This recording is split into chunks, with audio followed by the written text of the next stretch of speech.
এটা সেই গুড় জাউলির মতন নাম কি নাম? গুড় জাউলি।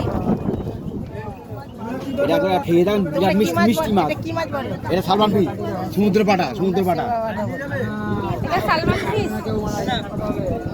একটা নিয়ে যান, খেয়ে দেখেন, 8 টাকা করে নেন। আমাদের অনেক গুষ্টি এসছে, একটা নিয়ে গেলে কি হবে? তাহলে নিজের এক পিস খাবেন, কত টাকা? আমি মাছটা কোনদিন দেখিনি। কিন্তু কোথায় একটা? ধর ধর ধর ধর।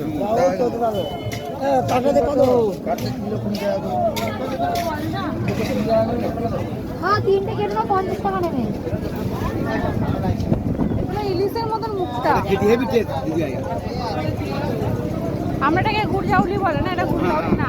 গুড়জালি না, এটা গুড়জালি সমুদ্র পাটা। এটা খেতে হেভি টেস্ট, মানে চর্বিটাই চর্বি ভর্তি, এতে তেল ভর্তি, মাছ খালে তেল ভর্তি একদম। আর এখন না, আর এখন